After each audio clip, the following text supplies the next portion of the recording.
मित्रों, हमारा आज का टॉपिक है हिंदू विवाह अधिनियम। जब भारतीय संसद के द्वारा हिंदू विवाह अधिनियम पारित किया गया तो कई लोगों के द्वारा यह प्रश्न उठाए गए कि हिंदू विवाह अधिनियम ही क्यों? भारत की अन्य जो धर्म जातियां हैं उनके लिए कोई अधिनियम क्यों नहीं लगाया जा रहा? काफी डिबेट हुई इस संबंध में और फाइनली ये हिंदू विवाह अधिनियम पारित हो गया। ये अधिनियम पारित करते समय इस बात का विशेष ध्यान रखा गया कि जो तत्समय चल रहे रीति रिवाज हैं कहीं उसके कुछ विपरीत ना हो जाए, जिससे सामाजिक असमानता हो जाए और सामान्य लोग इस अधिनियम को मानने से इनकार कर दें। देखिए, कानून कोई भी हो, अगर समाज उसे स्वीकार नहीं करेगा तो वो कानून नहीं चल सकता। इसलिए समाज की स्वीकारोक्ति किसी भी कानून में बड़ी महत्वपूर्ण होती है।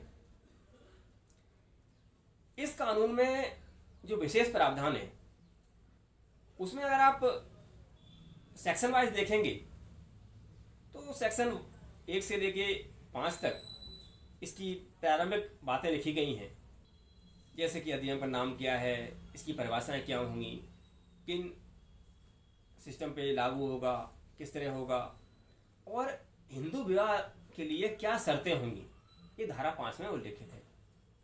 इन शर्तों के माध्यम से यह तय किया गया कि हिंदुओं का विवाह एक नियम पद्धति के हिसाब से ही होना चाहिए और कोई ऐसा नियम जो उनके समाज में चल रहा है, किसी व्यक्ति के समाज में चल रहा है और इस विधि के असंगत है तो वो निरस्त किया जाता है। अब इसमें यह बात देखने वाली है, अगर किसी समाज में कोई रीति रिवाज पीढ़ी दर पीढ़ी से चला आ रहा है तो क्या वो भी निरस्त हो जाएगा? सामान्य तौर पे ऐसा नहीं होगा, लेकिन अगर कोई रीति रिवाज ऐसा है जो हमारे संवैधानिक मूल्यों के खिलाफ है तो वो रीति रिवाज नहीं माना जा सकता। इस संबंध में माननीय सुप्रीम कोर्ट द्वारा कई सारे जजमेंट दिए गए हैं।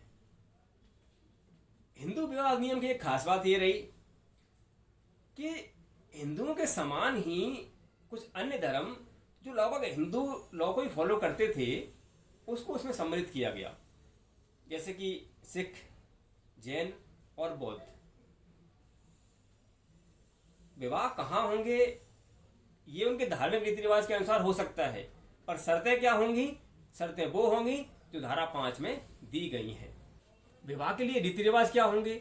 अगर आप हिंदू विवाह के हिसाब से बात करेंगे तो अग्नि के समझ 7 पद चलना या 7 फेरे लेना अति आवश्यक की श्रेणी में है। अग्नि के समझ 7 फेरे लेने पर विवाह पूर्ण मान लिया जाता है।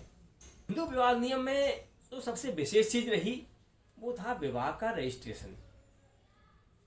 इसमें प्रावधान किया गया कि ऐसा कोई विवाह जो इस अधिनियम के अंतर्गत हुआ है उस विवाह का रजिस्ट्रेशन आवश्यक रूप से होगा। अगर आप देखें तो इस अधिनियम के अंतर्गत क्या कोई भी हिंदू अगर कोई विवाह करेगा तो उसे उसका रजिस्ट्रेशन कराना ही होगा, क्योंकि हिंदुओं का विवाह जिस विधि से होता है वही विधि तो इसमें लिखी हुई है। अगर वो विशेष विधि अधिनियम के तहत करता है तब तो रजिस्ट्रेशन होना ही होना है, इसमें कराओगे तब भी कराना ही होगा।